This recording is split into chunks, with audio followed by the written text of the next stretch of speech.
पाठ करेंगे। ओम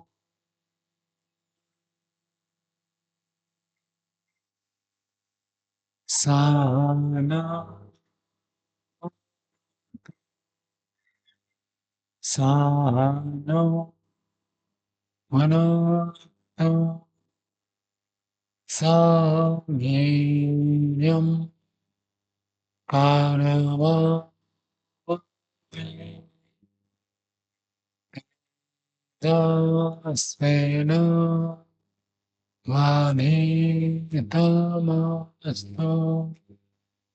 मा विद्वेषाय। ॐ शान्ति शान्ति शान्ति। वेदों नीति की 31वीं कक्षा है। वेदों नीति में हम द्वितीय अध्याय का स्वाध्याय कर रहे हैं। उसमें 16वें श्लोक तक हो गया था। आज 17वें श्लोक से अध्ययन करेंगे।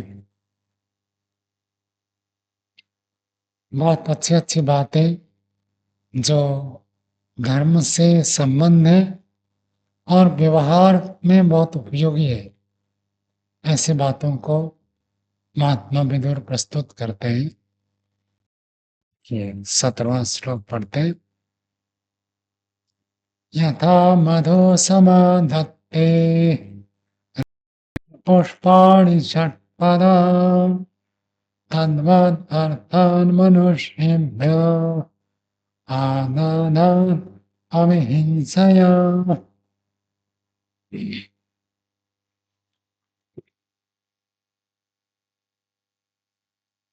महात्मा विदुर जी बता रहे हैं, यथा मधु, मधु में कौन सी व्यक्ति कौन सा वचन है? समाधत्ते, क्रियापद को देखकर बताओ। जैसे द्वितीय एक वचन है, जैसे मधु को सम आधत्ते, सम्यक रूप से प्राप्त करता है। फलों के रसों में मधु होता है, तो जैसे फलों के रसों में विद्यमान मधु को आदत्ते ग्रहण करता है, प्राप्त करता है, खींचता है, चूसता है। रक्षण पुष्पाणि, पुष्पाणि रक्षण, पुष्पाणि में कौन सी व्यक्ति? दीजिए, कौन सी व्यक्ति है? पुष्पाणि रक्षण। क्यों द्वितीय में क्यों नहीं है? आप प्रथमा कहोगे तो भी क्यों पूछूंगा, द्वितीय कहोगे तो भी क्यों पूछूंगा? हाँ, द्वितीय वचन है। रक्षण ये सत्र प्रत्यांत है, इसका कर्म बनना है। फलों को रक्षा करते हुए षटपदा, 6 पैर वाला प्राणी कौन सा है? सारंगी, जिसमें 6 पैर होते हैं। नहीं जानते? द्विपदे, चतुष्पदे, 2 पैर, 4 पैर, ये अधिक है। 6 पैर किसमें है? गोपाल जी।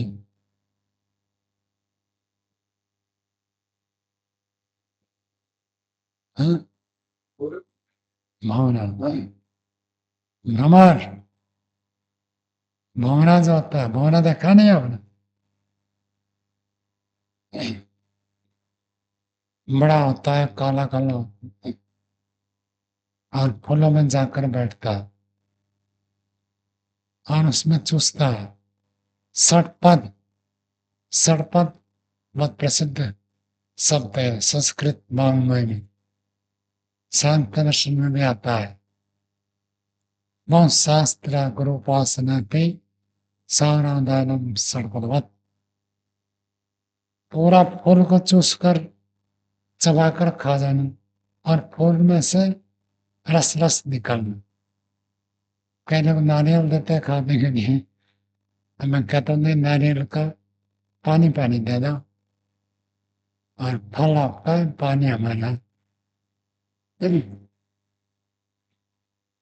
और तमिलनाडु में एक विशेष है कि वो नारियल का जो दूध है उसको भी निकाल कर होटल में देते हैं, नारियल का जूस, और नारियल का दूध को वो देते हैं। तो सार सार तो उसमें आ गए।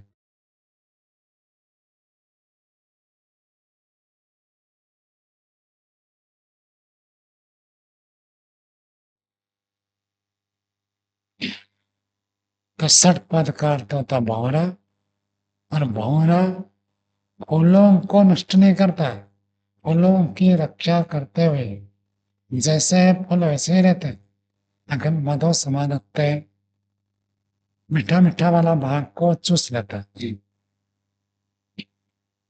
फूल बिल्कुल नष्ट नहीं करता है। तद्वात अर्थ मनुष्यभ्य अदधात अविहिंसया, तद्वत जैसे भौरा फूलों को नष्ट न करते हुए केवल उसमें से मधु मधु वाला भाग ग्रहण करता है, वैसे ही राजा को क्या करना है, कहते हैं मनुष्यों से आदधात, मनुष्यों से प्राप्त करें। कैसे प्राप्त करें? अविहिंसया, बिना हिंसित किए प्राप्त करेंगे। पीछे मैं आपको बताया था कि सरकार इतना सारा काम करता, सारा काम करता है, तो इसलिए सरकार को सर्वकार, संस्कृत में कहते हैं सर्वकार, सर्वकार करता सब काम करता है। सब काम कौन से? बिजली है, पानी है, सड़क है, और कैसे बस चले, शिक्षा व्यवस्था कैसे हो, हॉस्पिटल कैसे हो, सारा काम तो सरकार करती। तो सरकार पैसा कहाँ से लाती? टैक्स लाती है। तो सरकार टैक्स लेकर करे, लेकिन टैक्स लेगा तो फिर यदि मानो टैक्स ज्यादा कर दे तो प्रजाओं के प्रति हिंसा हो जाए। तो महात्मा बेदौर जी एक नियम बता रहे, सरकार जब टैक्स ले तो कैसे ले? जैसे भूमरा कोल को नष्ट न करते हुए मधु मधु का हरण करते, ऐसे व्यक्ति के जीवन में कुछ बाधा न हो, बाधा न होते हुए कुछ टैक्स सरकार को दे दे। और यदि टैक्स इतना लगा दे कि व्यक्ति का कमर टूट जाए, तो व्यक्ति चलेगा कैसे? तो देगा नहीं और चोरी करेगा। जैसे मेरे को जैसे जानकारी है, आज भारत सरकार ने भारत के नागरिकों के लिए 7 लाख तक छूट कर रखी है। यदि आपका वार्षिक इनकम 7 लाख है तो आपको कोई टैक्स देना नहीं पड़ेगा। 7 लाख से ज्यादा हो जाए तो आपको टैक्स देना होगा। तो फिर उसमें कम से कम जो है इनकम टैक्स मतलब 20% है। 7 लाख तक आपको छूट है। यदि आपका 8 लाख है तो 1 लाख ऊपर सरकार 20,000 लेंगे। तो व्यक्ति को लगता है ना, मेरा 1 लाख इनकम के ऊपर 20 लाख देंगे। पहले तो सरकार, पहले तो ये सब सिस्टम था नहीं, बैंकों में नहीं था, जो वेतन मिलता था नगदी, नगदी में मिलता था। मेरे से पहले की बात, हमारे समय में तो सब बैंक हो गया था।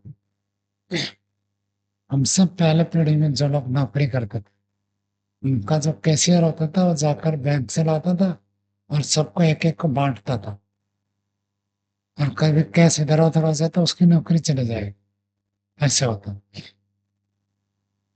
तो ऐसी व्यवस्था थी, सरकार को कोई टैक्स दे ना दे कुछ रहती नहीं। बाद में अभी जैसे सिस्टम होगा, प्राइवेट में भी कोई नौकरी करता है तो सरकार का दबाव रहता है, उनको आप नगद पेमेंट नहीं कर सकते, कैश पेमेंट नहीं कर सकते, उनको बैंक से ही देना है और सबको बैंक में खाता खोलना है।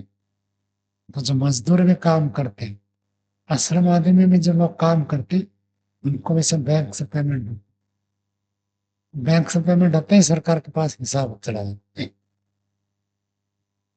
ऐसे अगर कोई व्यक्ति बैंक से लेन देन करता है और उसका लेन देन 10 लाख से ज्यादा हो गया बैंक में, तो इनकम टैक्स वाले उनके पास नोटिस भेजते हैं कि आपके पास इतने पैसा कहाँ से आया और आपने कहाँ खर्च किया, चाहे खर्च हो चाहे प्राप्ति हो, कहाँ से आया पूछेंगे। 1 साल में सालाना हिसाब आता है ना, सब साल भर का, साल भर में यदि किसी के बैंक अकाउंट में 10 लाख जमा हुए अथवा निकाले गए, हाँ तो वही होगा। यदि आप गाड़ी खरीदते हैं तो आपको पता नहीं पड़ेगा मैं गाड़ी, हाँ तो चेक से पेमेंट करोगे ना, तो पता चले जाएगा आपने उनको दिए।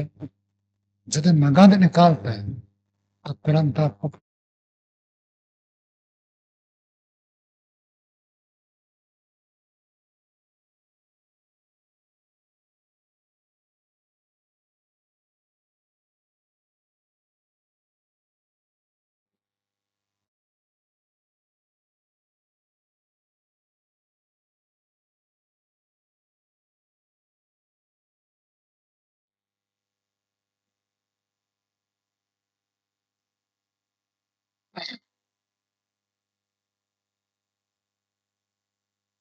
तो यदि 10 लाख से ज्यादा रुपए नगद है यदि जमा करते अथवा निकालते हैं तो सरकार इनकम टैक्स की ओर से नोटिस आ जाता है, आप इतने पैसे कहाँ से लाए अथवा आपने इतने रुपए निकाल कर किया क्या, तो फिर सरकार को बताना पड़ता है। और नियम में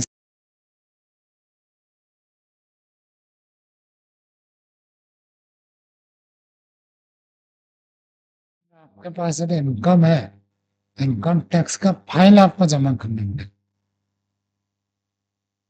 तो मैंने इतना कमाया इतना खर्च किया, तो ये सरकार के पास जमा करनी है। इसीलिए जो सरकारी नौकरी वाले होते हैं, अब उनको लगता है कि इतने से ज्यादा रुपया हो जाए सरकार ले जाए, उसका स्लैब सब होता है, 7 लाख से लेकर कुछ लाख तक होगा जिसमें 20% आपको टैक्स नहीं, उससे ज्यादा हो जाए तो 30%, और कुछ करोड़ हो जाए तो शायद 50% भी सरकार ले ले।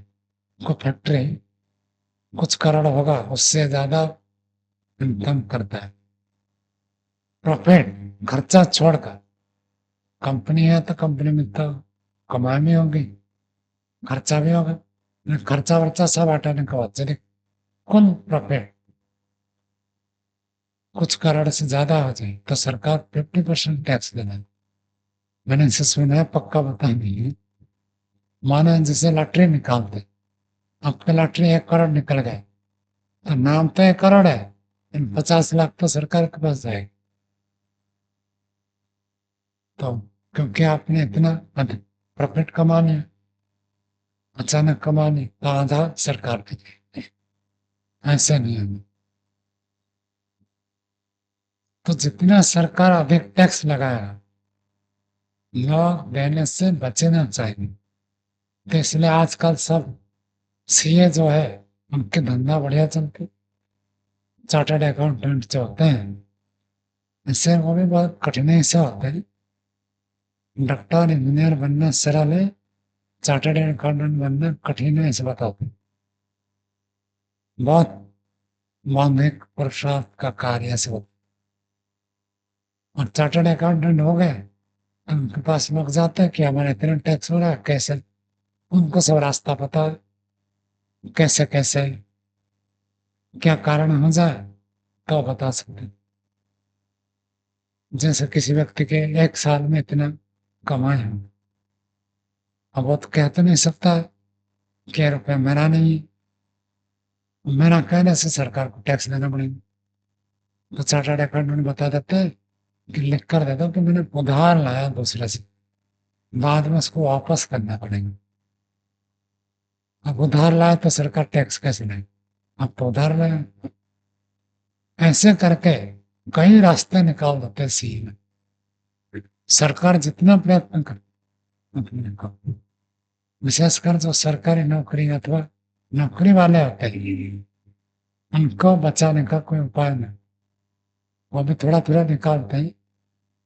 और क्या करते हैं, अपना घर तो है, लोन लेकर एक घर खरीद लेंगे। तो कहेंगे मेरे ऊपर इतना लोन है, मैं तो लोन चुका रहा हूँ।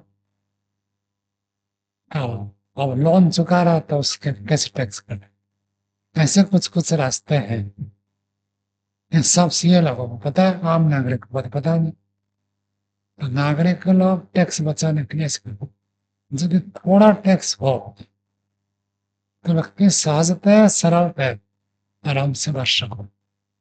आजकल तो जैसे टैक्स वालों के लिए पैन कार्ड आप सब जानते हैं, पहले पैन कार्ड भी नहीं होता था। ऐसे व्यक्ति को पकड़ते थे, और पैन कार्ड आप अप्लाई करोगे तो जल्दी मिल जाते और कुछ मिलेगा नहीं। तो सन्यासी होने के बाद मेरे नाम से कोई आईडी प्रूफ नहीं था, और पैन कार्ड सरकार का है। तो सबसे पहले जब सरकारी प्रमाण आईडी कार्ड है, मैंने पैन कार्ड बनाया। मैं पढ़ता था, फिर रेगुलर के आचार्य से हस्ताक्षर करा दिया। फिर रेगुलर गुरुकुल का नाम है पाणिनि महाविद्यालय, और महाविद्यालय का अर्थ कॉलेज होता है। तो कॉलेज का छात्र आवेदन कर सकते हैं। तो इस रूप में कैसे कैसे उन्होंने स्वीकार कर लिया, और बन गया मैंने स्वामी मुक्तानंद नाम से पहला जो प्रमाण पत्र बना, पैन कार्ड बना। उसके बाद तो आधार कार्ड आदि तो बाद में सब हो गए। तो टैगोर जी कह रहे हैं कि धृतराष्ट्र राजा थे, राजा को क्या करना चाहिए? जैसे भंवरा फूल को नष्ट नहीं करता, ऐसे प्रजा का विनाश न हो, प्रजा के कमर न टूट जाए, थोड़ा सा टैक्स ले, थोड़ा टैक्स ले तो सब लोग देंगे। जैसे कारगिल युद्ध हुआ था, उस समय तो टैक्स तो जितना सरकार को मिलता उतना ही मिलेगा, ज्यादा तो मिलने वाला है नहीं। मैंने युद्ध तो उस समय अटल बिहारी वाजपेयी जी प्रधानमंत्री थे, उन्होंने एक अपील की कि राष्ट्र को युद्ध के लिए धन की आवश्यकता है तो दान करें। तो बहुत सारे लोगों ने स्वतः प्रवृत्त दान की। तो कई लोगों का कहना है टैक्स वाले सिस्टम ठीक नहीं, दान वाला सिस्टम अच्छा। कुछ समर्थ लोग हैं, संपन्न है, उनको राष्ट्र के लिए दान कहोगे तो खुद खुश होकर देंगे, और उनको टैक्स कहोगे तो एक सीए रखेंगे कैसे टैक्स को चोरी करके बचा सकते। मैंने कहा मिलता, लेकिन सब लोग ऐसे नहीं होते स्वतः प्रवृत्त ध्यान देने के लिए। इसलिए तो सरकार को ये सब नियम बनाना। कुछ लोग होते हैं जो राष्ट्रीय भावना से युक्त होते हैं, राष्ट्रीय आपदा है तो स्वतः दान कर देते हैं, प्रधानमंत्री के रिलीफ फंड में भी दान करते हैं, और अन्यत्र भी दान करते। नॉन दान तो टैक्स के माध्यम से सरकार, टैक्स बहुत कम होना चाहिए। तो भारत स्वाधीन स्वतंत्र होने के बाद सबसे टैक्स कम किसमें किया पता है? कृषक के ऊपर, खेती जो करता उसके ऊपर न के बराबर टैक्स है। बाकी सब चीजों में तो बहुत टैक्स है, और सबसे ज्यादा टैक्स इसमें है। कॉस्मेटिक्स जो होती है उसमें ज्यादा टैक्स लगती है। शराब है, सिगरेट है, इन सब में अधिक टैक्स लगता है। तो टैक्स कम लें तो व्यक्ति खुश होकर टैक्स भरेगा। और यदि टैक्स कम कर दें तो सब लोग टैक्स जैसे 20% के स्थान पर 5% हो जाए, तो व्यक्ति लाख रुपया कमाता है तो 5,000 देने में उसको जोर नहीं है। लाख रुपया में 20,000 देना तो लगता है कि बहुत बड़ा अमाउंट चला गया, ऐसा लगता है। टैक्स कम हो तो ज्यादा लोग भरेंगे और खजाना भर जाएगा, और टैक्स बढ़ाएंगे तो कम लोग देंगे, कम नहीं। लगता है टैक्स ज्यादा हो जाए तो ज्यादा मिलेगा, ज्यादा नहीं मिलेगा। टैक्स कम करे तो ज्यादा मिलेगा। ऐसे ब्याज के लिए भी नियम किया जाता है, जितना कम ब्याज में देते हैं। आजकल सारे बैंक कम ब्याज में ऋण देते हैं। पहले बहुत 12, 13, 14, 15% बैंक वाले 15% लेते थे ब्याज, अब तो 8, 9% लेते। ब्याज कम ना तो लोग लोन ज्यादा लेते। आजकल बहुत सारे लोग लोन लेते, ब्याज कम होने से लोन अधिक लेते। आगे कह रहे 18वां श्लोक देखिए। पुष्पम पुष्पम चिन्नेह नच्छेदं न कारयेत् मालाकारं त्रिवारामे नयनाङ्गारकारकः। पुष्पम पुष्पम चिन्ह, एक एक फूल को चयन करें, एक एक फूल को लाए। जैसे आज बच्चे को आशीर्वाद देने के लिए कुछ फूल लाए, एक तो होता है एक एक फूल तोड़ कर लाए, और एक फूल न तोड़ कर पूरा पौधे को भी उखाड़ सकते, तो कोई पौधा को भी उखाड़ सकते हो। तो कहते हैं एक एक फूल को चुन कर लाए, मुन छेदम नकार है, जिससे फूल तोड़ते हैं उसके जड़ को खत्म न करें। एक फूल तोड़ देंगे तो दोबारा फूल आ जाएंगे, लेकिन जब जड़ से ही उखाड़ देंगे तो जितने सारे लोग मंदिर जाते हैं पूजा पाठ करते हैं, खुद तो घर में जगह नहीं है अथवा जगह हो कुछ भी हो, सुबह सुबह एक लाठी लेकर चले जाते हैं दूसरों के घर से फूल तोड़ने के लिए, चोरी करके फूल लाते हैं और वो जिसको भगवान मानते हैं उसके सिर पर चढ़ा। तो भगवान नहीं जानते कि आप चोरी करते हैं। सुबह सुबह अंधेरा आता है, 5 बजे के आसपास ही चले जाएंगे, रास्ते में दूसरे के मकान में निकल तोड़। तो ये तो ऐसे तोड़ना नहीं चाहिए। और कई लोग होते हैं पार्क में चले जाते हैं, कोई पौधा लगा तो पौधा को ही उखाड़ कर ले आते हैं अपने घर में गमले में लिखने, तो उसको कह रहे कि ऐसे नहीं करना चाहिए। आपको फूल चाहिए तो खुद फूल के पौधे लगाओ, नहीं तो बाजार से खरीद कर लाओ। खुद लगाएंगे नहीं और बाजार से खरीदना नहीं, चोरी करके पूजा करेंगे तो कोई लाभ। मैं तो प्रासंगिक बता दी, अगर तो फूल का पेड़ भी आप फूल का पौधा भी लगाए तो एक एक फूल को तोड़ो, मुन उच्छेदम न कारयेत्, मुन का उच्छेद कभी न करें। मालाकारम एव आरामे, मालाकार कहते हैं माली, माली जैसे बगीचा में काम करता, पौधों को यथासमय लगाता, ऐसे ही लगाना चाहिए। आराम, आराम का अर्थ होता विश्राम गृह। कभी कभी व्यक्ति जाकर विश्राम गृह में हो तो बगीचा में भी, पार्क में घूमने जाते हैं ना लोग, आप लोग अभी पार्क में गए थे और 10-10 रुपए का टिकट, 10 रुपए टिकट था, और सोचा कि पार्क में तो कुछ है ही नहीं देखने का है, 20 का तो 20 रुपए टिकट गया, कुछ भी नहीं। पार्क ऐसे घूमने जाते हैं तो उसको आराम कहते, को विश्राम करने जाते। नगर में धूप होता है, तो व्यक्ति इधर उधर परेशान और तरफ पार जाकर बैठ जाता आराम से। तो उसको आराम मालाकारम एवं आराम है न यथा अंगारकार कहो। अंगार करने वाला कुछ लोग होते हैं जंगल में चले जाएंगे, पेड़ को काट देंगे और जब सूख जाए तो उसको जलाएंगे। जला कर क्या करेंगे? अंगार कोयला बनाकर लकड़ी बेचते। भाई पेड़ को ही बेच देते हैं तो कितना मूल्यवान होता है।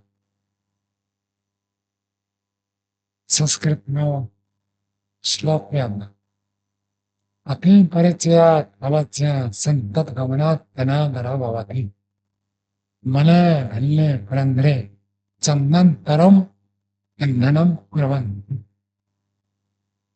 जिसके साथ अति परिचय हो जाए, इन्होंने आदर सत्कार नहीं करे, मानने नहीं करे, किससे ज्यादा घुल मिल गए ना, तो राजा के लिए मना किया गया।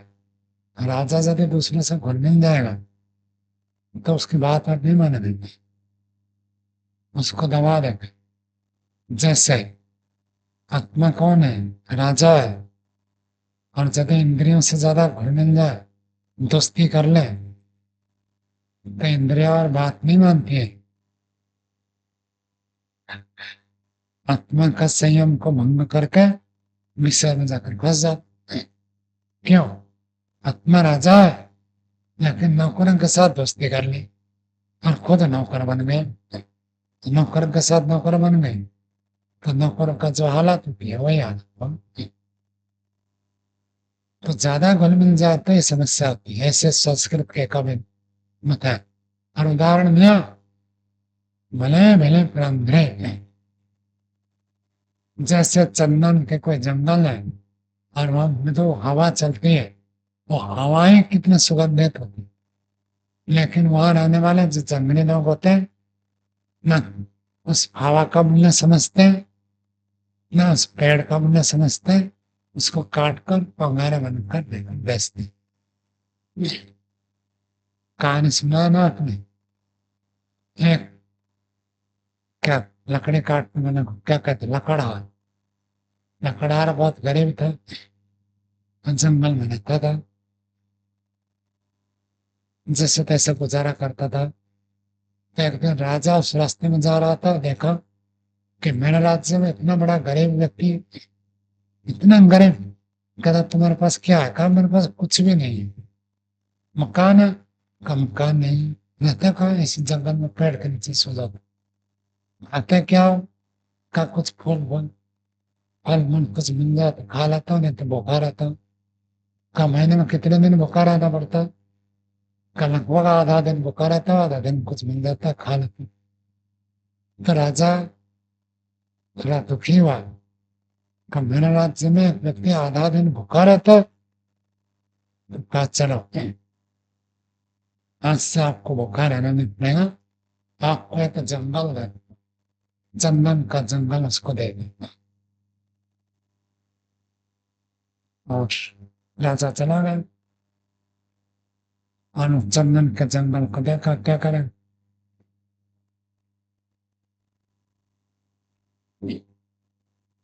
तो उन्होंने क्या क्या पेड़ को काटा। पेड़ को काटते हुए सब बहुत सारे पेड़ को काट देता था, फिर आग लगा देता था और जब कोयला हो जाए तब लेकर बाजार में बेचता था। बेचते बेचते जंगल लगभग खाली कर दिए, कोयला कर दिया। इसको कई लोग अलग अलग समझाते हैं। एक बार दो चार राजा है, राजा ने सोचा उसको जंगल दिया था, अब तो बहुत बड़ा धनी हो गया होगा, अपना बंगला बना लिया होगा और बड़े आराम से जी रहा होगा। तो जंगल में उस रास्ते में आया तो देखा तो जैसे लकड़हार था वैसे ही है। तो कह रहे क्या बात है?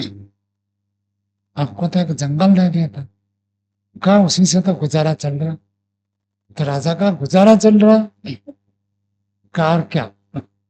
आपने दे दिया था तो एक पेड़ को काट देता हूँ और कुछ दिन में सूख जाता है, उसको जलाकर कोयला बनाता हूँ, फिर बेचता हूँ ना। उन्होंने कहा सारा पेड़ आप ऐसे ही बेचो, कहा क्या करते हैं?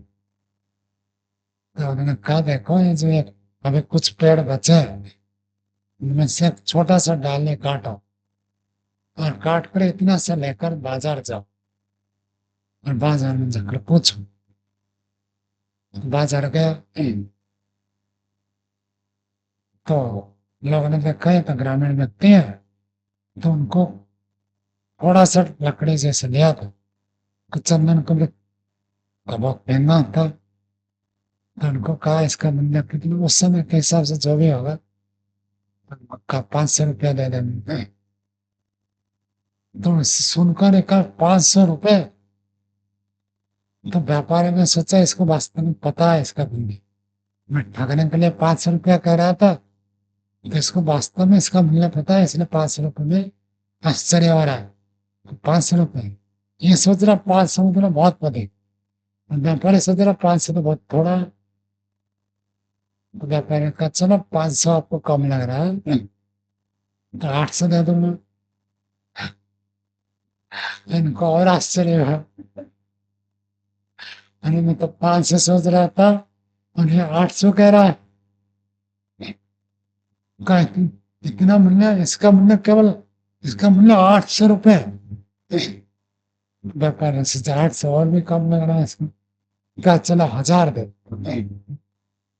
तो इसका आश्चर्य की सीमा नहीं रही।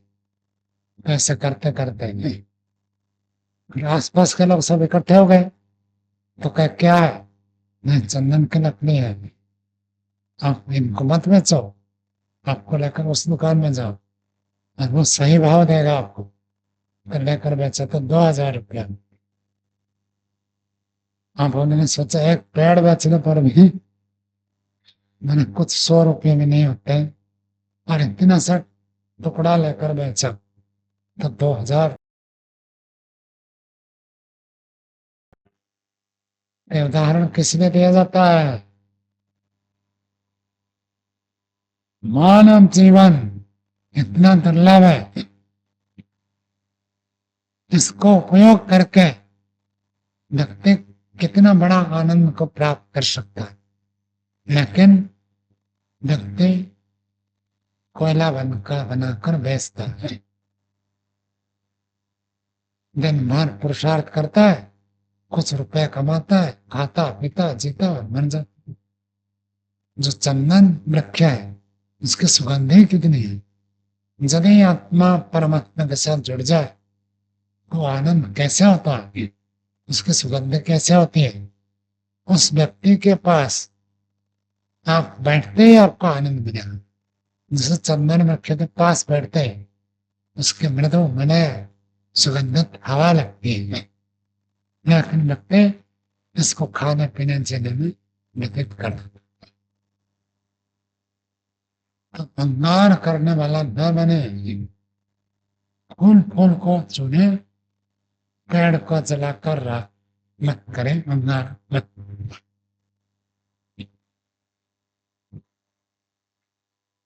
तो एक ब्रह्मचारी पढ़ते थे तो उनको कहा ये अंगारे की क्या जरूरत है, सीधा लकड़ी को जलाए, लकड़ी को क्यों जला सकते हैं, लकड़ी को अंगारा बनाते हैं और अंगारे को जलाते हैं। क्यों भाई?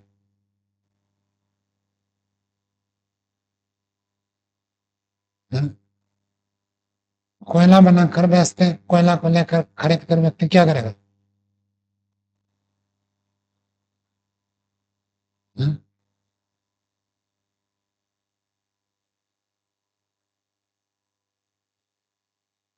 नीमक क्यों खाएंगे, उस धूप में सुखा फिर समीना जैसे जलाते हैं हम, लकड़ी से जलाते हैं। इतनी मेहनत की क्या जरूरत है, एक पेड़ काटो, सूख गया जलाओ, खत्म हो तो दूसरा काटो।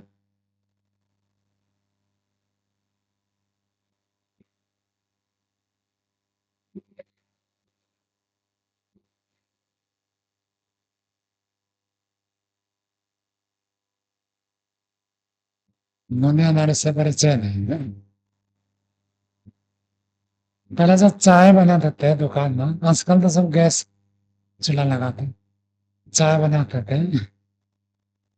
हाँ, इस कोयले के भी बनाते थे। कोयले में क्या होता है, जैसे आप लकड़ी को आपने जलाया और जलाकर छोड़ देंगे तो भी लकड़ी जलकर राख हो जाएगी।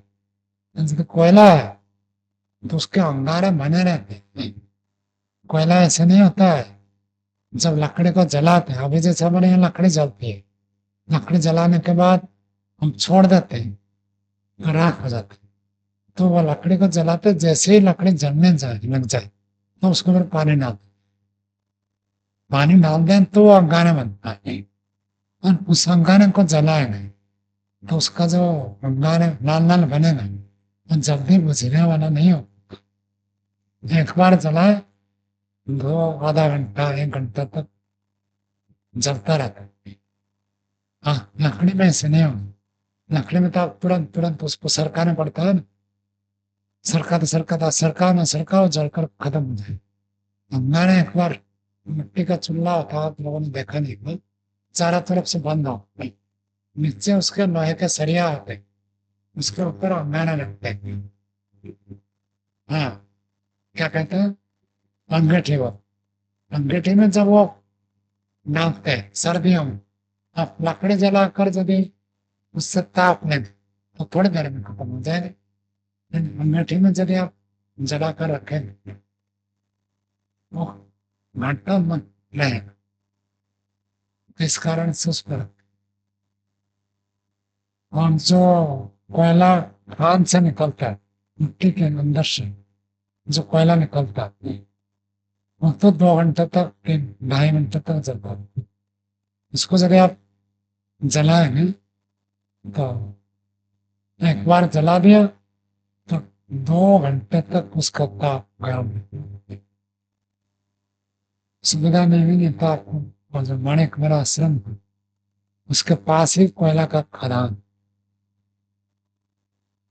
तो वहां दिखा देता है, जब कभी भूकंप आने होता है, जब बड़े बड़े जंगल है, पूरा पूरा जंगल जाकर मिट्टी में धस जाता है, तो वो जो पेड़ है वो कोयला बनता है। तो वो यदि 1000 साल, कई लाख वर्ष हो जाए तो वो हीरा बनता है, ऐसे बताते हैं। तो अहंकार कभी नहीं बनाना है।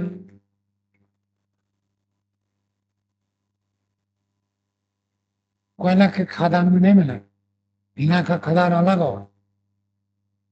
कोयला जब कोयला के रूप में है तो हीरा नहीं होगा। तो जब कोयला का खदान हीरे में बदलेगा तो कई लाख वर्ष के बाद होगा, वो कोयला हुआ नहीं है, सारा हीरा बन,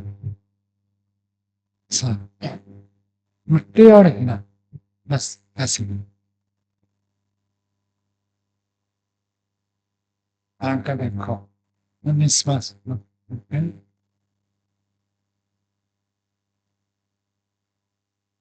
किन्नु में साधिदम कृत्वा किन्नु में साधकोरपदा इति कर्माणि संसक्ता पुण्यात्मा पुरुषो नव।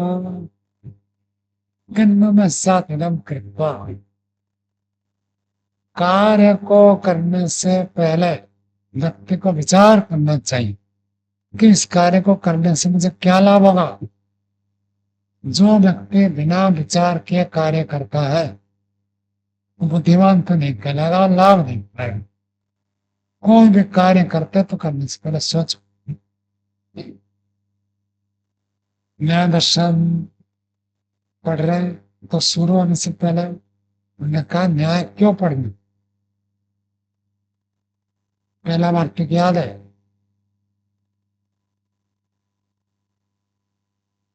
प्रमाण ही अर्थ प्रतिपत्ता हो, प्रवृत्ति सामर्थ्य अर्थवत प्रमाणम। न्याय का अर्थ होता प्रमाण।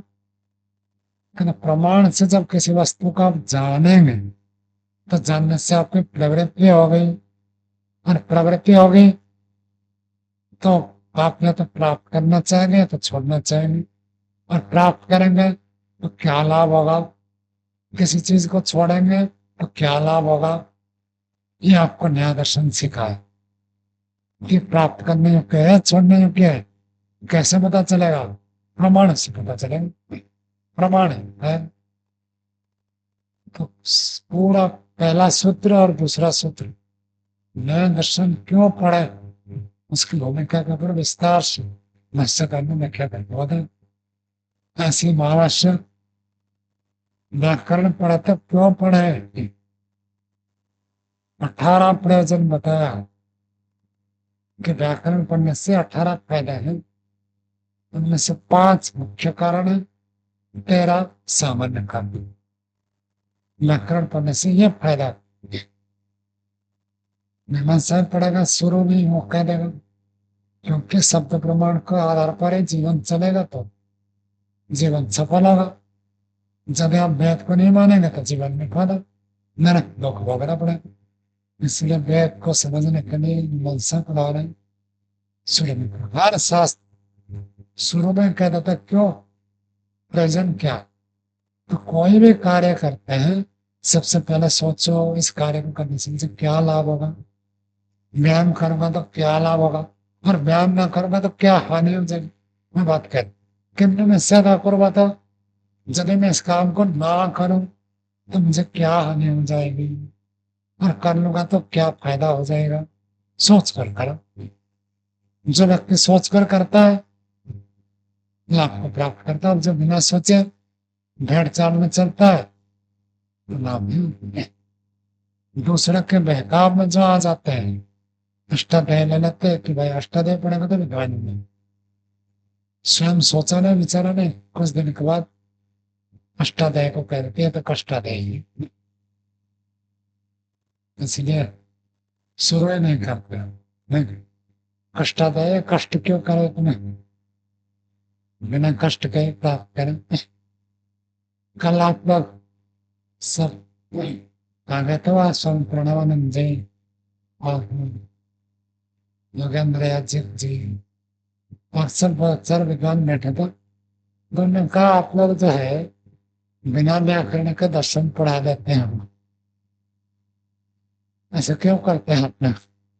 कदम ब्रह्मचर्य पढ़ना ही नहीं चाहता है। हम तो पहले कहते भाई व्याकरण पढ़ा, मैं कहता नहीं मुझे व्याकरण पढ़ना ही नहीं है। तो कह रहे थे कि व्याकरण नहीं पढ़ना तो दर्शन क्यों पढ़ाते, अब जब आपको व्याकरण नहीं पढ़ना दर्शन मत पढ़ा। मैं नहीं पढ़ाऊंगा तो दूसरे पढ़ाएंगे, तो आप कहाँ तक रखोगे। और मानो मैं भी नहीं पढ़ाया दूसरे भी नहीं पढ़ाएगा तो बैठकर घर में यूट्यूब में पढ़ेगा, तब कहाँ कहाँ रखोगे। नियम तो यही है कि पढ़ना चाहिए। वो कह रहा था कम से कम प्रथमावृत्ति तो पढ़ा देते हैं। प्रथमावृत्ति के बाद चलो काशी का नहीं पढ़ता, महावास्य नहीं पढ़ता, कोई बात नहीं, प्रथमावृत्ति तक पढ़ा दो, उसके बाद फिर आप दर्शन में पढ़ा।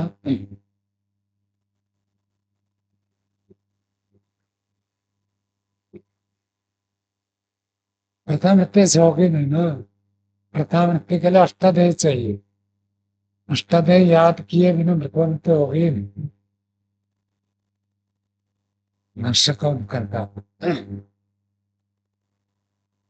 अष्टाध्याय करने में तो कोई ठीक ठाक लगते हैं। अष्टाध्याय को 8 महीने लगता है, 1 महीने में एक अध्याय। सामान्य बात कह रहा हूँ, तेजी करने में तो जल्दी कर दो।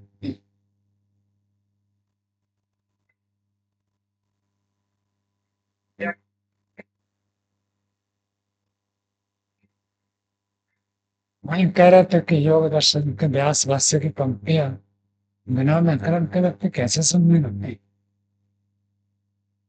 वो कह रहा था कि परीक्षा में सब हिंदी में लेते हैं, संस्कृत इतना कम से कम हो जाए, संस्कृत में लिखना पढ़ना परीक्षा देना इतना आ जाए तो उचित बने।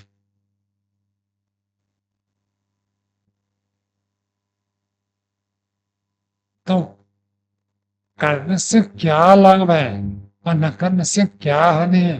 कोई भी कर्म हम करते हैं तो उसके बारे में व्यक्ति को सोचना चाहिए। इति कर्माणि संचित्य, ऐसे कर्म को विचार करके कुर्यात् वा न वा कुर्यात्, चाहे तो काम को करो अथवा ना करो, लेकिन सोच लो इस काम को करने में फायदा क्या और ना करने से हानि क्या। जो फायदा और हानि को सोचकर कार्य को करता है वो व्यक्ति तो बुद्धिमान कहलाता है, लाभ व्यर्थ। और जो बिना उसके ही कर लेता है उस व्यक्ति को कोई विशेष उपलब्धि नहीं होती।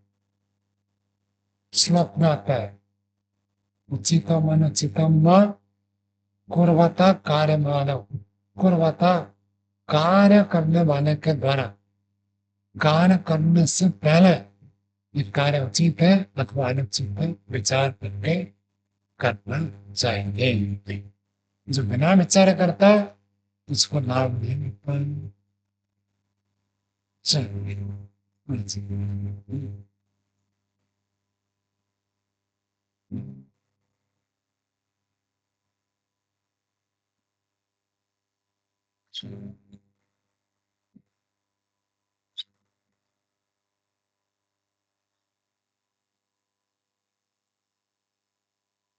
चाहिए।